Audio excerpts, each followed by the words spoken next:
estou muito animada para o nosso evento de hoje.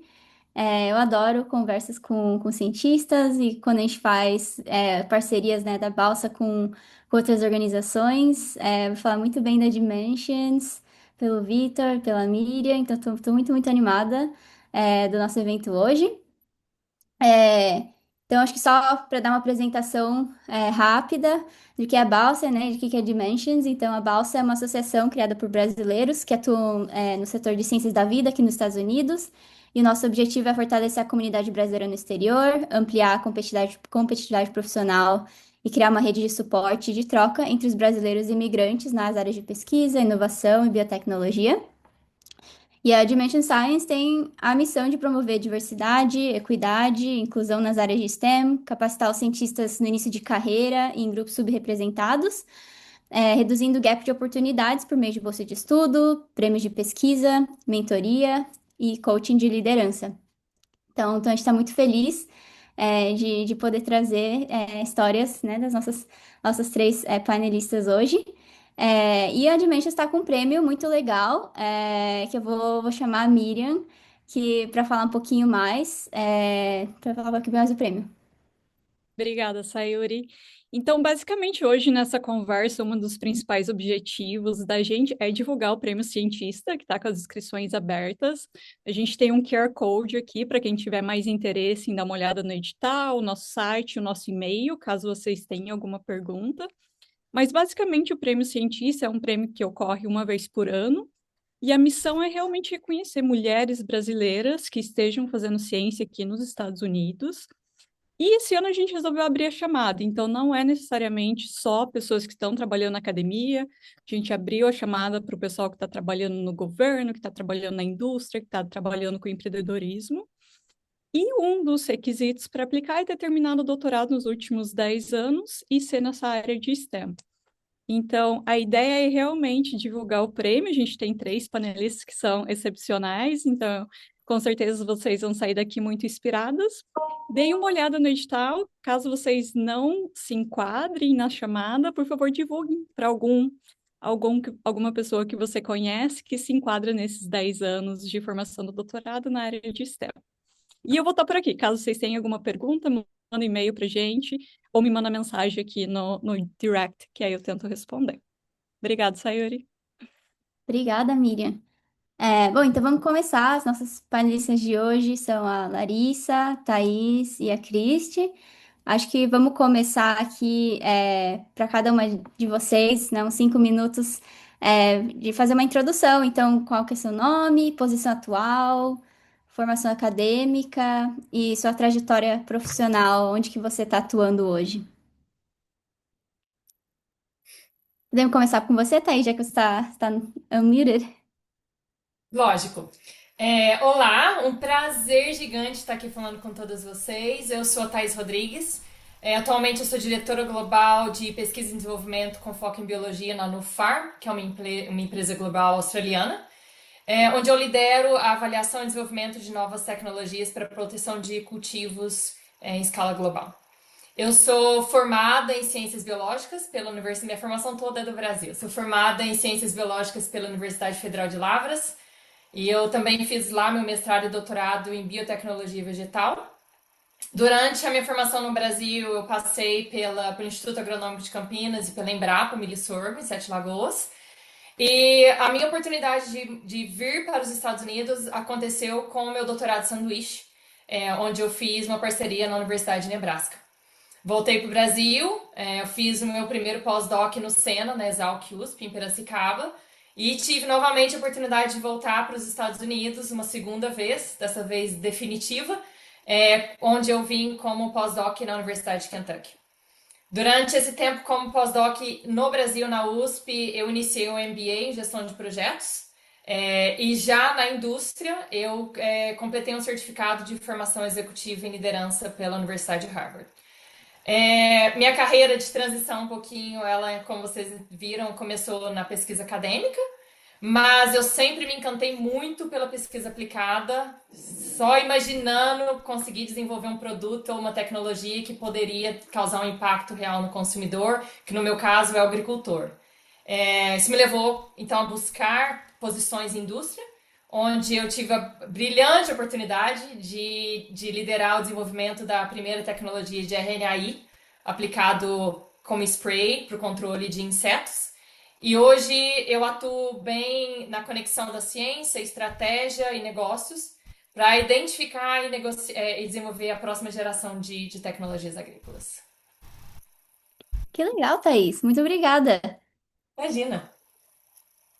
Larissa, você quer ir depois? Sim, boa noite, todo mundo. Muito obrigada pela oportunidade. É, o começo da minha carreira foi também no Brasil. Eu fiz graduação em matemática, com ênfase em física e matemática, pela Unicamp.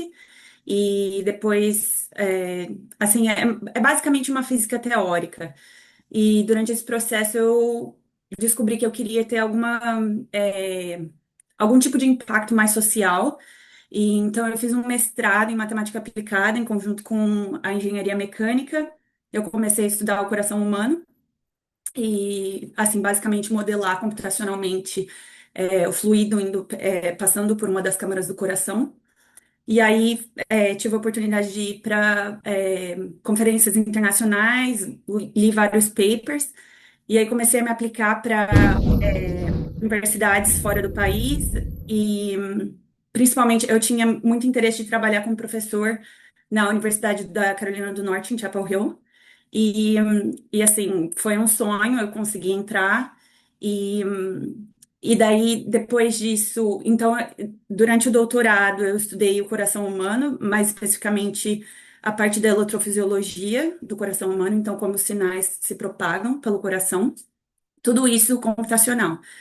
É, então, eu fazia muito código em C++ e tudo mais. Tive uma mentoria incrível durante o doutorado, e daí eu queria continuar na área de equipamentos médicos, e agora eu estou trabalhando como engenheira de software na Align Technology. A Align Technology faz os aparelhos transparentes Invisalign. Então, eu trabalho lá, assim, eu basicamente desenvolvo o software que cria o modelo computacional do aparelho. Então, na parte meio matemática, geométrica do aparelho, antes dele ser impresso. Então, na verdade, assim, na próxima geração de aparelhos. É como se fosse a gente estivesse fazendo estudos como se fosse clinical trial, mas para equipamento médico.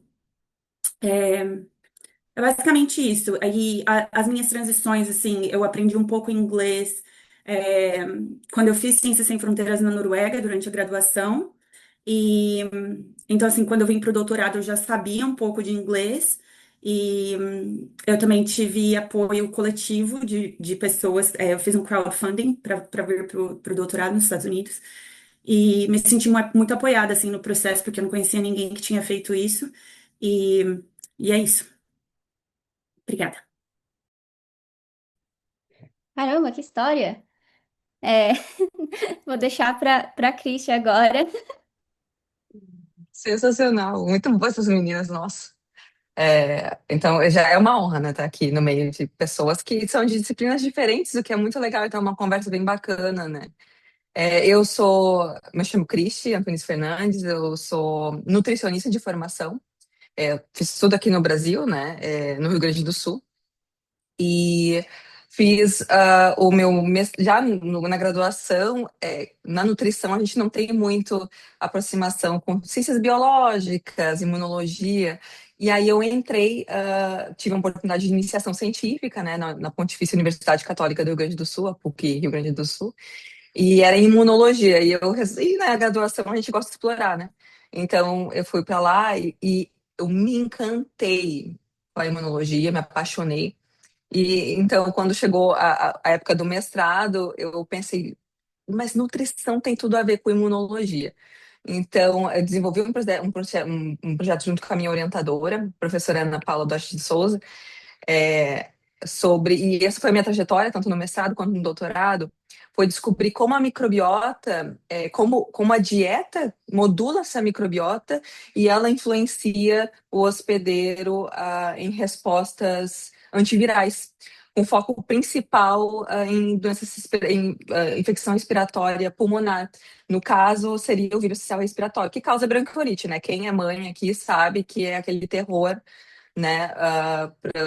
Que é um terror dos primeiros 2 anos, principalmente os primeiros 3 meses, que é a bronquiolite. Então, e foi bem legal, né? Durante esse mestrado e doutorado, a gente publicou alguns papers mostrando que realmente comer faz bem, né? Modula o nosso sistema imune, modula o nosso microbiota, modula o nosso sistema imune e protege contra o vírus respiratório. E aí eu tive a oportunidade, durante o doutorado, através do CAPS-Print, né? O programa de internacionalização da CAPS, de fazer o doutorado de sanduíche no Imperial College London, e foi no National Heart and Lung Institute. E aí lá foi sensacional, foi no meio do Covid, foi no meio da pandemia, foi em 2020. Então, aí eu pude ser key worker lá, porque eu trabalhava com vírus respiratório, então eu tive a oportunidade de trabalhar com o Covid e com a vacina, né, com o desenvolvimento da vacina da Oxford lá. Foi bem interessante, foi legal ver como tudo funcionava, como funcionava nos ensaios pré-clínicos, né, e logo mandar para fora para proteger várias vidas, né. E depois disso, então, fui fazer o pós-doc em Princeton University, né, em New Jersey, e com uma outra PI, né, a Yin Lim, que foi sensacional, super imunologista, né, e ali eu já vim com a ideia de trabalhar, ao invés de tratar, então, a criança, né, com a dieta, enfim, modular aquela microbiota da criança, eu pensei em começar antes ainda, na mãe. Então, no laboratório dela, que era de Maternal Infant Immunology, eu comecei a minha pesquisa ali foi justamente fazer uma exposição na microbiota da mãe que teve um desfecho bem protetivo, antiviral no bebê, né, na prole, até a vida adulta. E a gente publicou há pouco tempo, enfim.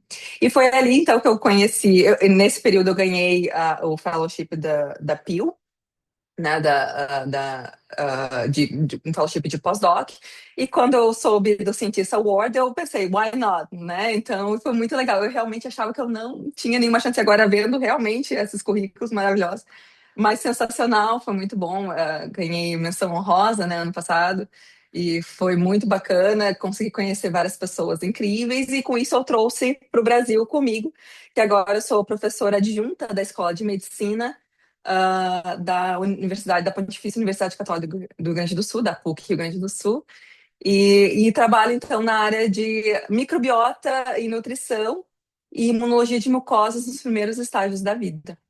É isso. Caramba, que legal, painel de peso aqui hoje.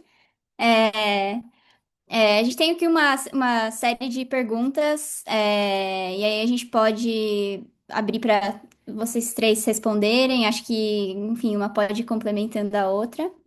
É, a primeira que eu tenho ao longo da trajetória de vocês, né? Cada uma teve uma trajetória bem diferente, atuam em áreas diferentes, mas vocês tiveram modelos, mentores que influenciaram, né, essa sua trajetória, e como que você vê a importância da representatividade dentro de STEM?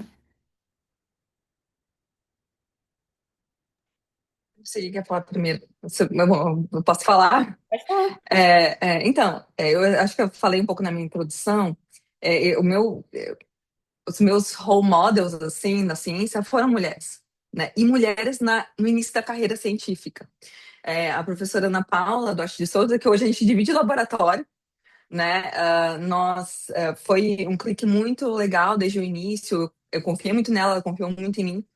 E eu aprendi muito com ela, né? Quando ela iniciou assim a carreira, foi bacana, ela é uma mulher de fibra. Foi muito legal ver do meu background, que é uma menina pobre, né? No Rio Grande do Sul, pobre, não tinha acesso a nada. Através de iniciativas do governo, eu consegui ter a bolsa de graduação e consegui completar e consegui atingir os meus objetivos. E eu vendo que sim, uma mulher está aqui liderando um laboratório, fazendo uma ciência maravilhosa.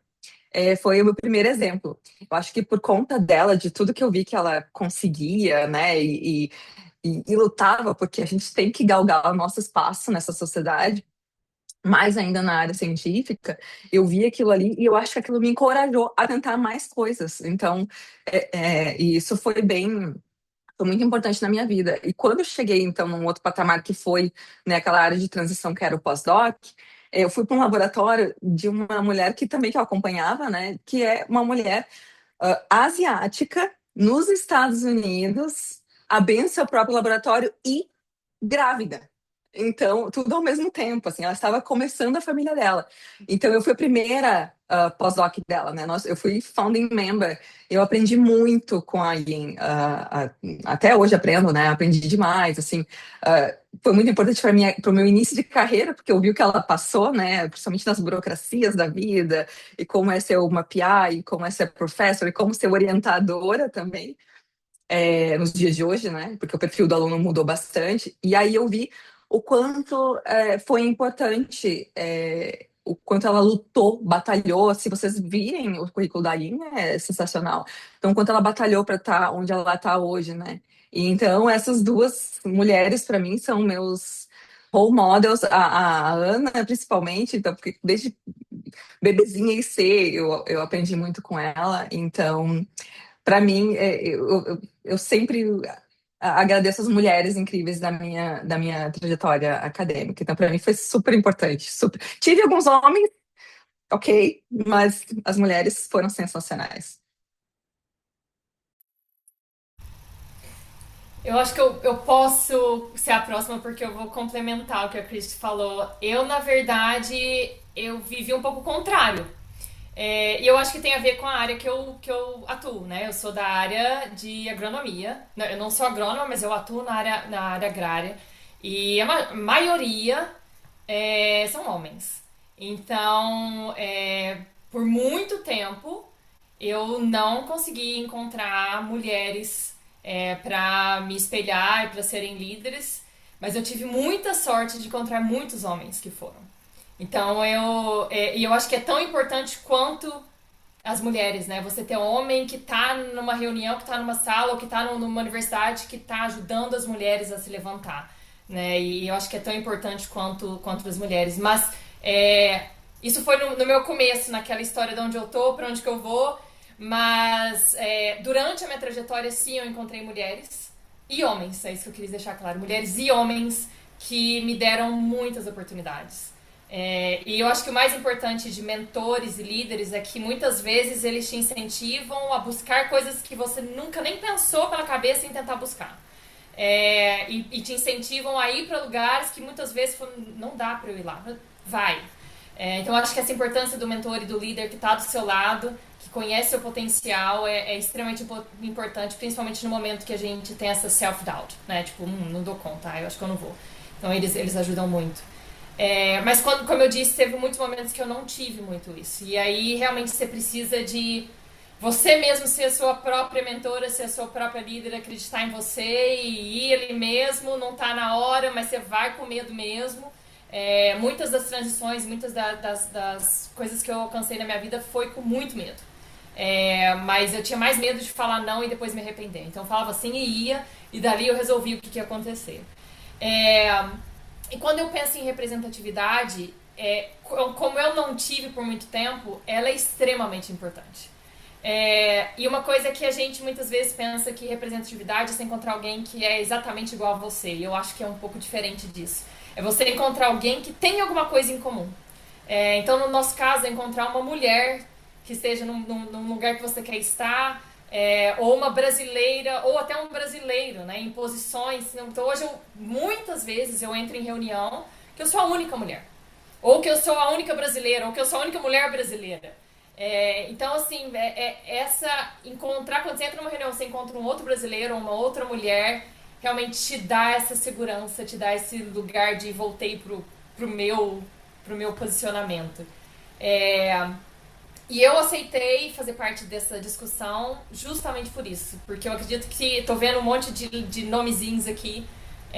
Se a gente conseguir simplesmente inspirar uma menina aqui, uma mulher, a falar eu também dou conta, eu quero chegar lá, ou eu quero chegar mais do que elas, e eu espero que seja essa a vontade de todas aqui, que a gente inspire vocês a acreditar que é possível, porque a gente continua, eu pelo menos, né, falo por mim, eu continuo olhando pra cima e me inspirando nas mulheres que eu tenho acima de mim e falando eu vou chegar lá também. Então é isso, é uma inspiração. Eu acho que eu sinto que representatividade e mentores é uma inspiração pra gente acreditar na gente. Com certeza. Uau, depois dessas duas falas, eu nem sei se eu tenho muito a adicionar, mas é, no meu caso, eu infelizmente também não tive mulheres na minha carreira como referência. Durante o meu tempo na Unicamp, eu não tive nenhuma professora, em nenhuma matéria que eu fiz e nem em pesquisa. Então foi assim, um vácuo de referência mesmo. Não ter essa. Só que eu encontrei aliados, né? Pessoas homens que simpatizavam com a minha causa, que viam a minha paixão ali que eu tinha e que, enfim, até pagaram meu GRE, entendeu? Tipo assim, me mentoraram e me apoiaram de fato nas minhas transições. E, assim, eu senti bastante falta disso. E teve alguns desses homens que quiseram me conectar com outras cientistas, mesmo que fosse em outra universidade. Então, eu fui conectada, quando eu cheguei nos Estados Unidos, com uma professora no Brasil que basicamente me deu uma ideia, assim, de carreira. Ela estava pensando em família na época enfim, me fez pensar sobre várias coisas. Então, eu concordo que encontrar alguém que tenha qualquer coisa em comum com você ajuda muito. Hoje eu sinto que se eu tenho um latino na sala, eu já estou muito animada. Pode ser qualquer gênero, enfim, já é um ponto de apoio, já tem alguma referência cultural ali que a gente compartilha. Sim, com certeza. Acho que, bom, eu vi isso um pouco também na faculdade, aqui nos Estados Unidos, a gente acaba se unindo, né? Acho que muitas de nossas só chegamos onde chegamos porque mentores, né? Deram a mão, deram o ombro, deram uma perna ali pra gente subir, e por isso que a gente tá aqui hoje. Então é muito importante fomentar fomentar isso em todos os layers, né, da nossa carreira, para que as pessoas continuem se ajudando, para poder ter mais representatividade e conseguir chegar nos lugares onde a gente quer. É muito legal. E acho que um pouquinho de desafios e aprendizados, né? Acho que quais foram os principais desafios que vocês enfrentaram como mulher brasileira aqui em STEM nos Estados Unidos e o que que ajudou vocês a superar? Nossa, síndrome do impostor. A síndrome do impostor gritou quando eu tava nos Estados Unidos. Nossa, a gente acha, acredito que as meninas podem confirmar também, né? Por ser mulher, a gente já tem e ser bem-sucedida, ou ver, ou ter, assim, receber os louros de alguma coisa, a gente já fica com aquela pulguinha atrás da orelha, né? Eu não mereço, acho que não é pra tanto, acho que tem gente melhor. E lá nos Estados Unidos, quando eu fui, assim, quando eu, né, fiz aquela parte da transição, é, eu, eu era super desacreditada de mim, assim, super. Eu sempre gostei de falar em público, e quando eu fui dar minha primeira talk lá, eu tava super desencorajada, e depois eu apresentava e o povo vinha e falava, legal, show, e não aceitava, até que aí mesmo, a minha PI da época, ela falava, Cristi, eu vim pra cá sem saber nada também, sem, aqui é o top da ciência, não sei o quê, mas e daí? Desde que eu consiga transmitir a minha ciência, desde que tá ótimo, não precisa de mais nada. Não precisa ser melhor que o outro, não precisa se comparar. Se tu já tá aqui, já significa que tu é demais, que tu é bastante. Que, uau! Então, aquelas palavras ali dela foram, de novo, né? Nem sempre uma mulher, mas sempre uma mulher, mas ela me encorajou muito naquele momento, até porque foi dando o exemplo próprio dela, né? E outra coisa que, essa foi a minha maior dificuldade de se encaixar também culturalmente, e é bem complicado, né? Nos Estados Unidos, vocês sabem, culturalmente complicado. E embora Princeton era maravilhoso, New Jersey, pertinho de Nova York, né? Maravilhoso. Embora tinha isso, mas é difícil se encaixar. Então, uma coisa que a Larissa até falou, né? É muito bom ter latino perto, né? Então, quando tinha os brasileiros ali perto, isso também foi a minha rede de apoio, né? Ter os amigos por perto, amigos brasileiros, enfim. Isso foi, nessa carreira, nessa parte da carreira foi bem, bem importante. E aí, na transição, ter o suporte, aí de novo vou incluir a Ana, né, a Ana Paula, que na minha carreira de suporte, quando eu estava morrendo de medo de aplicar para ser professora e ai, não vou conseguir. Cara, é uma tristeza, só se você sabe como é a academia, né? A Ana ia lá, não, tu vai conseguir, tu vai ser, não, é muito bom e vai dar e vai rolar e eu vou te ajudar e não sei o quê. Então foi sempre sabe, me encorajando. E é um momento bem turbulento para mim, porque de novo atacou a síndrome do impostor. Então, por enquanto está calma, nada está acontecendo, não tem essa síndrome agora, mas sempre está aí, né? Então, foi uma grande ajuda, então, ter os amigos latinos e essas mulheres me botando para frente. Muito legal. Acho que é Thaís, né? Tá. Eu não sei se a Larissa quer ir primeiro, que eu. Não? É, quando eu penso em desafios, né, da mulher, da minha transição de vir para os Estados Unidos, não tem nada a ver com a ciência. Eu acho que novamente, eu vou concordar com a Christie. Não tem a ciência para, eu sinto que ela tem uma linguagem universal, né? Então a ciência realmente não foi o meu desafio maior, não chegou nem perto. Na verdade, eu acho que a ciência foi a oportunidade. E abre as portas. Então a ciência ela realmente abre as portas e é o divisor. Mas o que eu senti de desafio é quando você muda para um país, mesmo que você venha já com doutorado, fazer um pós-doc, você começa do zero. Então eu senti vou ter que começar do zero. Ninguém sabe quem eu sou, ninguém sabe de onde eu vim. E tem a língua. Eu vim tem mais de 10 anos atrás e eu não falava inglês. E novamente eu tive mentores e professores que iam no quadro para escrever o que tinha que ser feito na semana e perguntava, entendeu? Eu falava mais ou menos. Aí ele desenhava de novo e ele ia. Então eu acho que essa parte da língua e de começar uma carreira num país em que você está competindo com pessoas que são normal. Ele nasceu falando isso. E outras nacionalidades que têm isso também de berço. Então acho que realmente consegui me expressar, consegui influenciar decisões que eram tomadas desde a época da academia. Consegui competir com igualdade, né, com as outras pessoas. Acho que foi o meu maior desafio aqui. E eu já comentei que o desafio do agro é ainda maior para a mulher, né? Porque ainda realmente você tem que realmente se posicionar e você tem que mostrar por que você veio. E 95% das pessoas em escala de liderança são homens nesse momento. Como que eu consegui passar, e eu ainda passo por isso muito, eu me considero uma pessoa muito curiosa e eu tenho muita vontade de aprender. Então, além da parte técnica, eu foquei muito em aprender, desenvolver comunicação, aprender a parte de liderança. E uma coisa que a Cristi comentou muito, que esse síndrome do impostor, eu invisto muito em desenvolvimento pessoal.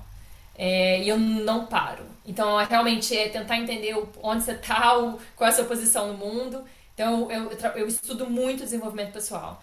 E aí quando você começa também a trabalhar, eu trabalhei na startup, você vê que é gente de todo canto. E o que realmente faz um time forte é a diversidade. Então você começa a ver a qualidade do outro, por ele pensar diferente, por ele falar com sotaque, por ele trazer uma perspectiva que os outros não têm. E isso que agrega valor num time. Então você começa a se sentir mais pertencente e que tem realmente algo pra ser, né? E eu acho uma coisa interessante também, a gente começa, quando você mora fora e constrói sua carreira, você começa a sentir conforto no desconfortável. Então o desconfortável começa a virar confortável. E ali, na hora que isso vira regra, aí eu acho que não tem ninguém que te pare. E um ponto que eu hoje, como eu acho que quem comentou é a Larissa, né? Que não tá muito na ciência, mas ela faz a parte computacional. Eu também não tô na bancada hoje. E só uma coisa que eu gostaria de deixar para as pessoas é que a formação científica nossa, ela ensina a gente a resolver problema, ela ensina a gente a continuar, a nos adaptar, e essa habilidade você consegue colocar em qualquer função que você está. Então, eu acho que cientista é pro resto da vida. A gente já formou de cientista, isso vai ser usado em todos os âmbitos da nossa vida e vai muito além de laboratório. Então, acho que parte do que eu consegui passar os desafios é por ter a minha formação em cientista, de me adaptar mais fácil às situações. A habilidade de se adaptar, eu acho que é a coisa mais importante, sem dúvida. Assim, por tudo que eu passei, eu não tenho dúvida que essa é a minha habilidade mais importante, vai continuar sendo, né? Com é, a inteligência artificial chegando por aí, a gente tem que se adaptar. É, e eu acho que o meu desafio maior, tirando a parte de síndrome de impostora, que eu ainda tenho, é, mas assim, em algumas áreas é melhor do que outras, né? Eu acho que receber críticas frequentemente era uma coisa muito difícil para mim. Porque eu acho que assim, o americano está acostumado a já chegar e já dar o feedback assim. Ele não vai tentar amaciar a carne antes, não. A gente vai. Eu vou, sei lá, você criou um código, você tem dois arquivos, eu vou colocar 60 comentários, porque tá tudo uma porcaria. Eu interpretava isso, tá tudo uma porcaria. 60 comentários. E eu levava pro lado pessoal e eu ficava, gente, mas não é possível. Ou alguém passava no corredor por mim, não falava oi. A pessoa tinha conversado comigo no dia anterior, no dia seguinte ela resolveu não falar oi. E aí eu ficava, mas o que eu tô fazendo? Sei lá, será que eu sou muito estranha, que eu falo diferente? Ou que tá fazendo as pessoas não, né? E, e eu ficava na minha cabeça muito sobre isso. E, e aí teve uma estatística que eu vi um dia que mudou a minha vida. A estatística é que uma das barreiras maiores das pessoas, das minorias, em questão de crescimento de carreira, é não ter mentoria. Não, assim, chegar no ponto de não se sentir mentorado, né? E, assim, aparentemente, a, a parcela da população que é considerada maioria em questão de poder, essas pessoas tendem a ter muito mais mentoria e chegam muito mais rápido nos lugares de poder. E, e aí eu resolvi, assim, abrir o meu coração. Obviamente, não, tentando não ser ingênua, mas assim, tentar abrir meu coração, que às vezes a crítica é a pessoa realmente querendo me mentorar.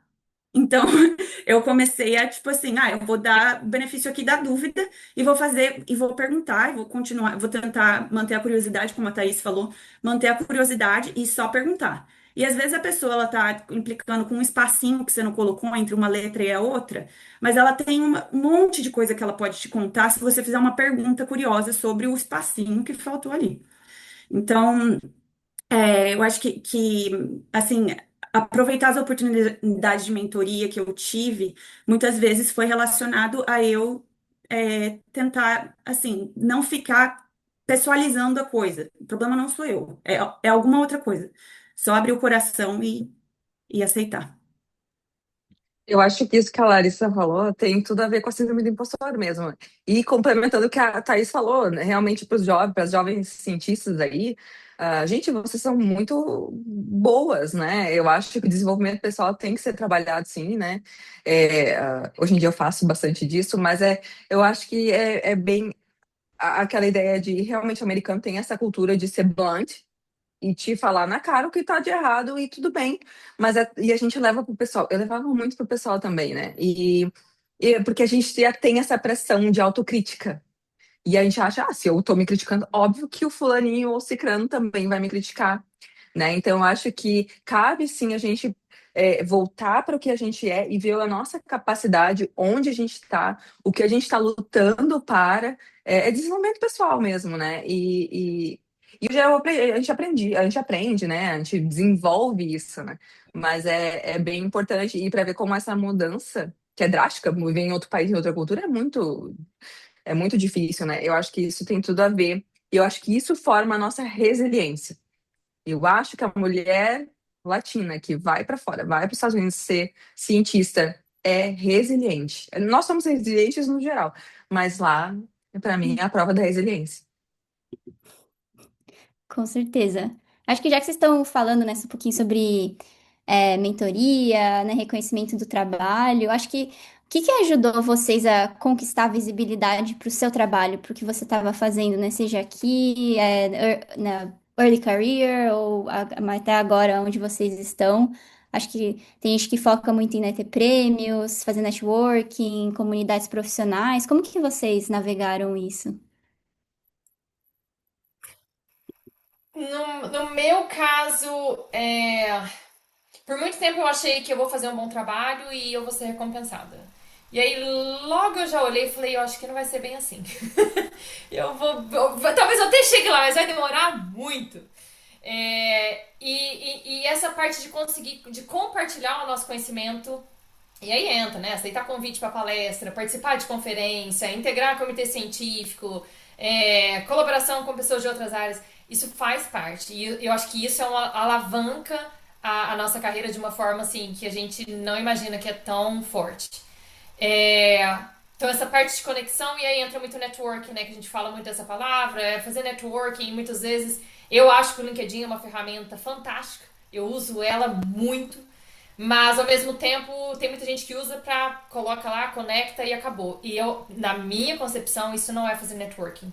Networking é realmente você conseguir estabelecer um relacionamento, uma relação com uma pessoa de que ela vai lembrar de você. Então, nem que seja novamente encontrar alguma coisa em comum. Em muitas das entrevistas que eu fiz e ainda faço, realmente, na hora que você encontra algo em comum com a pessoa, você cria um laço de alguma forma. Então, acho que esse networking bem feito, de ter um relacionamento construído, ajuda muito também na parte de visibilidade.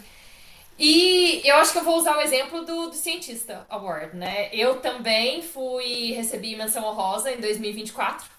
E eu já aconteceu quando eu estava numa das minhas transições de carreira, que eu saí da startup e entrei na Nufarm, que é uma multinacional. É, e calhou muito bem, porque eu tinha acabado de receber o prêmio.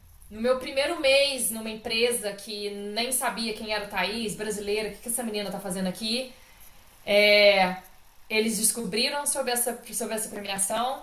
Eu fui parar no intranet, na página principal da empresa. Eu recebi bolo, recebi comemoração na empresa juro, gente, comemoração na empresa com a minha chefe fazendo speech pra falar quão maravilhosa eu era. Em um mês de empresa. Um mês de empresa. Então essa visibilidade que essas premiações, principalmente esse Cientista Award, ele dá uma coisa que eu não sei quando eu conseguiria entrar no intranet da empresa, de uma empresa global dessa, se não fosse essa oportunidade. Então, assim, por mais que eu não estava no meu começo de carreira, e mesmo assim me deu uma visibilidade gigantesca. Então, acho que são premiações que realmente é importante, independente do nível que você está. E vai vir de lugares, a visibilidade vão vir de lugares que você nem imagina que vai aparecer. E às vezes você quer só para realmente fazer parte. Eu lembro que uma outra coisa a premiação é muito ainda, né? Tem muita parte do life science, né? Que é o pessoal de healthcare. E eu fui a primeira que teve essa menção honrosa na parte agrária. E eu quero realmente trazer esse pessoal para essa premiação, porque o STEM, né, foi o que a Mira comentou, a gente está ampliando para todas as áreas da ciência, porque a gente quer essa representatividade, para todo mundo ter a oportunidade de passar pelo que eu passei. Então, eu acho que essa visibilidade do cientista foi fantástico para mim. Que legal, parabéns, Thaís. Fiquei animada demais pelo pessoal comemorar por você. Muito, muito legal. Uma coisa que eu não sabia, que eu descobri quando eu já estava nos Estados Unidos, foi a questão do informational interview. Eu nunca tinha ouvido falar disso, que é basicamente você olhar uma pessoa que tá num lugar, assim, num lugar de sonho seu, que você pensa, nossa, nunca vou chegar lá, mas assim, meu sonho. E essa pessoa te dá 20 minutos do tempo dela, 15 a 20 minutos, e você, assim, pesquisar sobre a vida dela e fazer pergunta, tipo assim, como você chegou aí? Me dá o caminho das pedras. É, eu, assim, eu não consigo enfatizar o suficiente o quanto que isso foi importante para mim. Assim, em geral, eu tava mandando mensagem para homens, né, que chegaram onde eu gostaria de chegar, mas eu acho que é quase que um presente também para a pessoa quando ela recebe uma mensagem de alguém mais novo que fala, cara, tô muito inspirado por você. Você tem um tempo para falar comigo? Ainda mais quando você pede 15 a 20 minutos. A pessoa provavelmente vai ter esse tempo durante um almoço, às vezes vai fazer uma ligação ou fazer uma chamada de vídeo. E muitas vezes numa dessas, assim, a pessoa tá curiosa para saber quais são as suas habilidades. Às vezes ela já conhece uma vaga, às vezes ela cria uma vaga para você.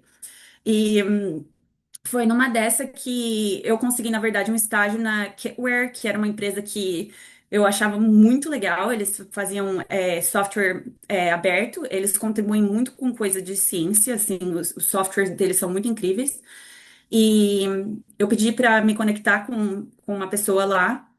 E assim, ele é meu mentor. Até hoje, assim, a gente conversa, a gente faz escalada junto e tudo mais, a gente virou um amigo, assim.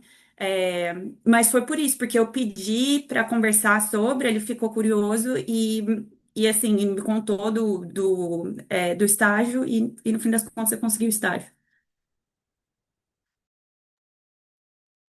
Eu acho que o que vocês duas falaram, né? O networking, acabou que é o networking, né? Eu acho que é uma das coisas mais importantes na transição de carreira, enfim, é ter um networking. Eu acho que é muito, muito importante. Tu ir nas pessoas certas, é, nem sempre com as perguntas certas, mas é criar um vínculo, criar uma conexão que não seja só momentâneo, né? Que seja persistente, às vezes dá até um alôzinho de vez em quando para sempre lembrar.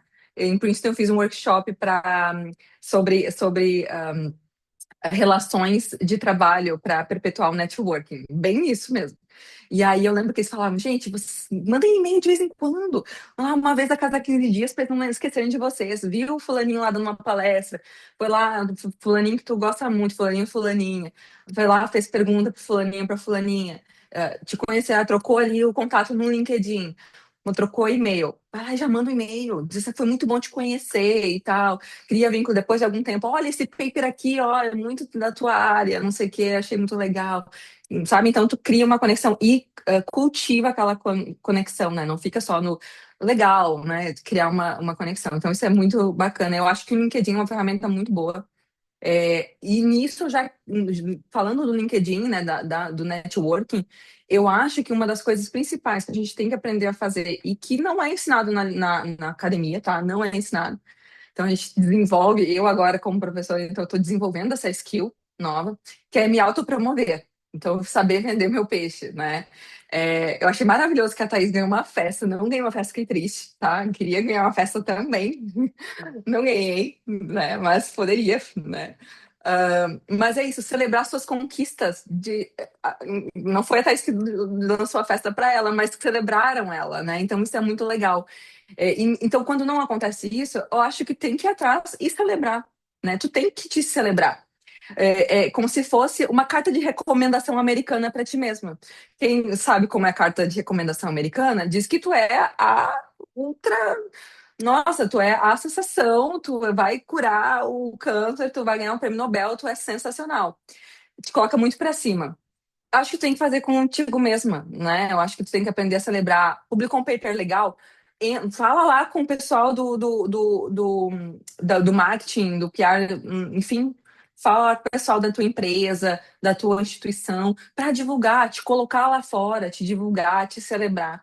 Eu acho que a gente fica muito assim, ai, tá bom, acho que tá legal, que bom que eu ganhei. Mas não é que bom que eu ganhei. Poxa, eu ganhei, então vamos celebrar, vamos celebrar junto, vamos comemorar essa mulher que conseguiu isso, né? Então, acho que isso é muito importante. Acho que a gente tem, mesmo pequenas conquistas, acho que a gente tem que celebrar mais, né?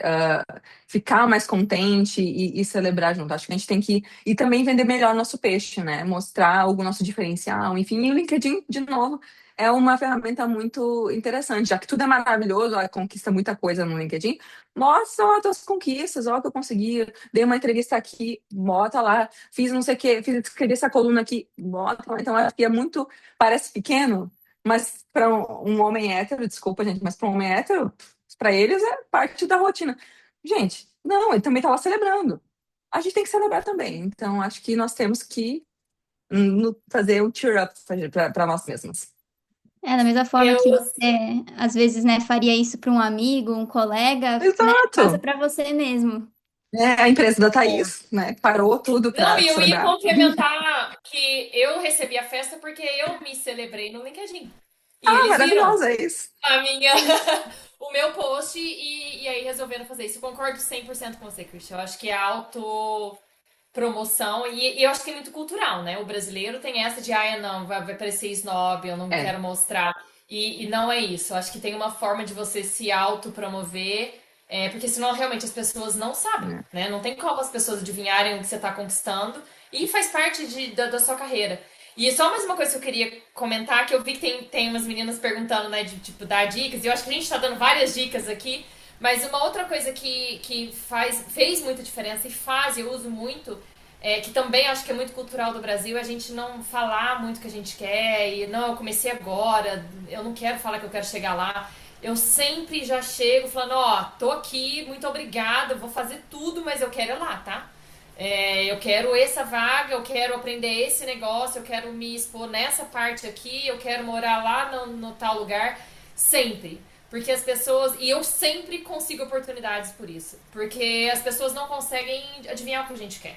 E se a gente não é claro e a gente não deixa claro para os líderes o que eles querem, não tem como. Então muitas vezes você vai perder a oportunidade se você guardar isso para você. Então fale, se comunique, óbvio, né? Não chega falando, que saco que eu consegui isso, eu quero aquilo lá. Não, tipo, não é isso que eu tô dizendo, mas deixe muito claro aonde você quer chegar, quais são. Às vezes você nem sabe onde você quer chegar, mas ó, eu queria passar por isso aqui, eu queria aprender esse negócio aqui.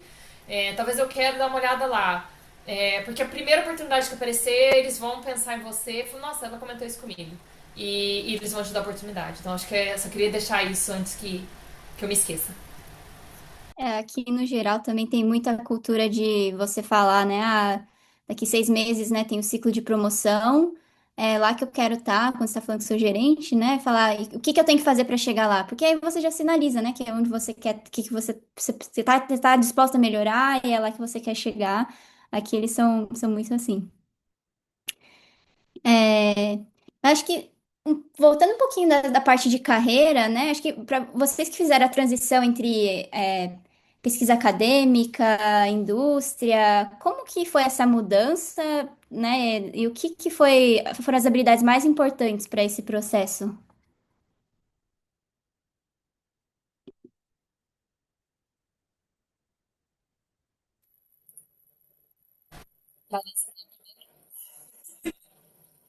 Eu tô pensando um pouquinho, se você quiser falar, pode falar. Eu não transicionei, então pra mim eu continuo na mesma área, vou ouvir de vocês duas. Mas acho que de você também, Christian, ali um pouquinho de, né? Você estava nos Estados Unidos, depois Tá, foi para o então, Brasil. vou só, não, na verdade, nem em relação aos Estados Unidos, em relação à academia no geral, né? Uma coisa que, de novo, não te preparam na academia quando tu transiciona para um pesquisador de bancada, né, de wet lab ou de computacional, enfim, tu tá ali trabalhando, tu é um cientista, tu tá com a mão na massa, que é a coisa que a gente mais ama. Quando tu se torna professor, tu não tem mais a bancada. E tu tem que aprender a lidar com as burocracias, né? Aprender a dar aula, preparar a aula, né, e orientar os seus alunos de doutorado, mestrado, né, fazer o treinamento do teu pós-doc. Então, ninguém te prepara para isso. E eu acho que isso foi um grande desafio para mim, para transicionar da minha carreira young para mais senior, né?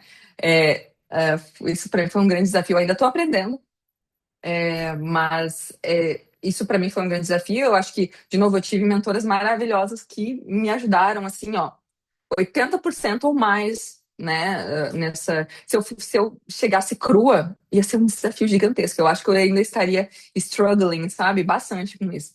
Mas, então, isso me ajudou, né, ter convivido com elas e ver o perrengue, literalmente o perrengue que elas passaram. Então, isso eu aprendi, tive muito aprendizado com isso. Mas ninguém te prepara, então isso é um baque para quando tu sai da mão na massa, ser pesquisador, tu faz assim, experimento, ai que delícia, ver resultado, analisar resultado. E aí depois tu se vê escrevendo grant, dando aula, preparando aula, orientando. É muito diferente, né? Então, é academia, mas é academia teórica, não é tão prática como a gente estava. Então, para mim, isso foi o maior desafio. Eu acho que o que eu vou comentar vai complementar muito bem o que a Cris comentou. A minha transição foram grandes e eu vou continuar tendo transições.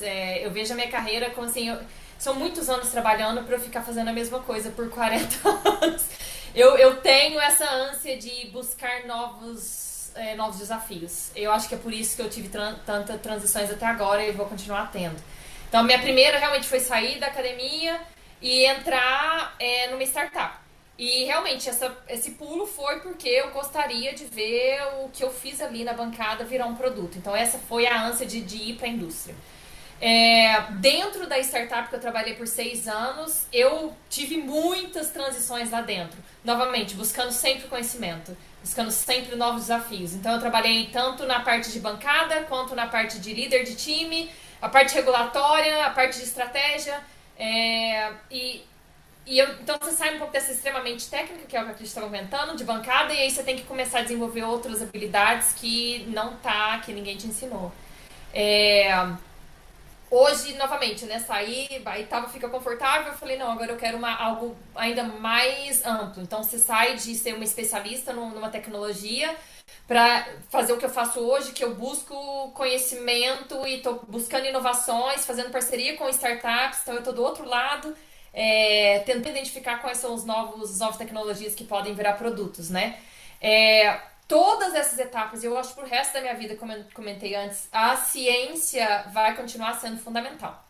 Ela vai estar comigo pro resto da minha vida. Mas ela chega num ponto que ela não é mais suficiente. Então, tipo, só cientista, só fazer ciência não é suficiente para a próxima etapa, no meu caso. E aí eu já comentei um pouco do que eu acho que são habilidades que foram essenciais e estão sendo essenciais, que eu continuo desenvolvendo, é comunicação, capacidade de influenciar pessoas, independente do que ela seja, para cima ou para baixo ou do mesmo nível. Gestão de projetos, como eu disse, eu fiz um MBA em gestão de projetos, então você realmente conseguir gerenciar não só pessoas, mas projetos, budget, orçamento, tempo, e a parte de liderança e ser uma pessoa bem curiosa e proativa. Acho que isso acelera um pouco a tua carreira. É, uma coisa que eu queria dizer, eu estou na empresa, já estou num cargo de liderança, mas, como eu disse, a cientista nunca sai. E é super interessante que, mesmo na ciência, hoje em dia, as decisões mais de alto níveis, você pode ter certeza que se você descer um pouco o nível, se você virar para o lado, ela tem base. A parte da decisão foi tomada porque teve um grupo de cientistas com resultados que fez essa decisão. Então, a ciência, ela está, mesmo em cargos mais altos, ela está influenciando, independente do nível que você está. E uma outra coisa que eu queria falar é que a ciência, ela precisa de mulheres na bancada, como a gente todas passou ou está passando. Mas eu também gostaria de reforçar que seria extremamente fantástico, eu acho que é uma oportunidade única das mulheres estarem em espaço de tomada de decisão. E mulheres brasileiras. Então, ver esses níveis de cargos mais altos, eu acho que coloca a gente numa posição que dá para influenciar e dá para impactar muito mais pessoas e mulheres. E ainda é ciência. Acho que esse é o ponto. Não é que você subiu, que você agora eu sou diretora, eu não sou mais cientista. Em qualquer lugar que eu vou, o que você faz? Eu sou cientista pro resto da minha vida. Então, e levo isso comigo, mas eu espero muito que muitas que estão aqui cheguem nesses cargos de tomada de decisão. É, muito obrigada pelos comentários, vocês duas. Eu até comecei a anotar coisa aqui. Mas assim, a gente falou já de saber vender o peixe, acho que a Cris falou isso, né? Saber vender o peixe. E a humildade do brasileiro, isso é um negócio muito difícil de balancear, porque você não tá querendo vender o peixe acima de tudo também. Então, assim, receber feedback e observar como as pessoas estão vendendo o peixe delas é muito importante. Saber balancear ali como que é que você navega. É, então, eu recebi várias vezes feedback quando eu estava para defender meu doutorado, que eu tinha que falar que eu tinha feito. E eu ficava, mas gente, eu não quero ficar assim, não, mas porque eu fiz. Ele falou, assim, recebi feedback, você tem que falar, senão as pessoas não vão saber. É, então, tem isso aí, sim, de saber vender o peixe. A Thaís comentou de comunicação. Eu acho que comunicação efetiva e direto ao ponto é uma coisa que é, assim, quando eu estava na escola, eu achava que falar bonito era legal, né? Fazer redação bonita era legal. E quando eu estava na Noruega, eu fiz uma matéria de educação, eu lembro, e eu recebi muito feedback, assim, da galera internacional me falando que eu escrevia muito confuso. E daí eu descobri, ok, as pessoas, quando a gente está falando em inglês, as pessoas gostam de frase curta e direta, direta ao ponto, já coloca a informação ali. Então, falar bonito não é o objetivo, é falar claro que é o objetivo, o que vai te conectar a outras pessoas também. É, saber ler paper artigos, né, científicos, saber o que está acontecendo é uma coisa que ainda é muito importante para mim quando eu estou desenvolvendo software. É, resolvendo algum problema difícil, é importante saber que já existe. Vou reinventar a roda. Preciso saber o que que tá lá fora já. Então, acho que essa é uma habilidade que me ajuda muito, assim, no dia a dia. E a última habilidade, eu acho que é saber pedir ajuda, quando a gente está meio travada, pedir ajuda para as pessoas, ter humildade e aceitar isso, né? Aceitar o apoio. Muito legal. A gente tá aqui quase acabando o tempo. Eu vi que tem algumas perguntas aqui no chat. É, enfim, eu vou fazer todas elas e vocês podem escolher a pergunta que vocês querem responder. Acho que uma delas falou: tô começando graduação em farmácia e tem uma pergunta mais genérica, que é qual conselho vocês dariam para as meninas que estão começando? A outra era se queria saber se alguém acabou passando por desafio da maternidade e a carreira acadêmica e como que acabou conciliando ou lidando com isso. E a outra gostaria de perguntar a opinião a respeito da escolha do curso. Se vocês acham que é mais válido escolher uma engenharia, por exemplo, mais ampla ou uma mais específica, que nem engenharia da computação ou engenharia biomédica. Eu posso ajudar falar da primeira? Eu acho que a coisa que mais, uma maior dica que eu tenho é seja curioso. Seja curiosa, assim, queira, experimente. Acho que eu vi a pergunta tá no início da graduação, né? É, é o melhor momento. Então, experimenta, vê que tem várias áreas da farmácia. Meu Deus, tem muitas áreas. Estética, pesquisa, bioquímica, vai, te explora, né? Eu acho que a ideia é ser curiosa. Eu acho que se eu fosse dar uma dica, seja curiosa, experimente, sabe? Academicamente falando, acho que é bem legal. E a outra dica, na verdade, também, junto com essa, é, que vai de acordo com tudo que a gente conversou agora, é te colocar numa posição de interesse. Assim, sempre tentar te especializar mais, tentar saber mais as coisas, que também, né, é junto com a curiosidade, com o aspecto da curiosidade, mas se especializar, ir atrás das coisas, tentar entender de um ponto específico, se colocar bem, vai nos congressos, congressos, conferências, simpósios, vai, é muito legal, né? Eu acho que é uma maneira bem bacana de explorar, de complementar a tua curiosidade. Então, é o momento de explorar, ainda mais que é da área da farmácia, então, uma área sensacional que eu tenho conhecimento, né? Então, acho que é bacana. Experimenta, seja curiosa, e é isso. Eu acho, para essa pergunta. Eu achei fantástico ter a galera da graduação aqui. Eu fiquei muito feliz de ver. E eu acho que 100% que a Cris comentou, eu acho que divirta. Divirta nessa fase. Vai ser curiosa, mas vai divertir. E eu não sei se. Eu acho que entra uma das conselhos que eu recebi de uma chefe minha alguns anos atrás e que vai contrário a muita coisa que eu já escutei. Na hora que você vê que você é boa numa coisa, aprofunda. Que a gente fica buscando em, mas eu não sou boa nisso, então eu vou estudar isso aqui pra ficar. Aprofunde no que você é boa. Se você é boa e você aprofunda, não vai ter ninguém melhor que você. Mas também saiba o que você não é boa. Porque na hora que você estiver num time, na hora que você estiver em algum lugar, você tem que encontrar essas pessoas que você vai falar, isso aqui, você pode me ajudar aqui? Mas não foque tanto no que você não é boa, que você não gosta. Entenda, seja um pouco perigosa ali pra conseguir fazer uma pergunta, mas não foque nisso. Foque no que você é boa e ninguém vai te parar. Eu queria comentar um pouquinho, né, assim, eu acho essa pergunta difícil, né, sobre a engenharia, escolher algo mais amplo ou mais específico, eu adorei a pergunta. É, eu acho que, assim, se especializar em uma área e ir profundamente é maravilhoso. É, mas, assim, é bom te dar quando a gente está entrando na graduação, a gente é muito nova, a gente não tem muita ideia do que a gente vai gostar. E eu acho que ter algum curso fazer graduação em um curso que te dá a liberdade de escolher algumas matérias eletivas é uma coisa que eu senti muita falta, porque eu poderia ter me aprofundado e ido na direção que eu gostava mais e não ter ficado me forçando nas coisas que eu não sabia fazer.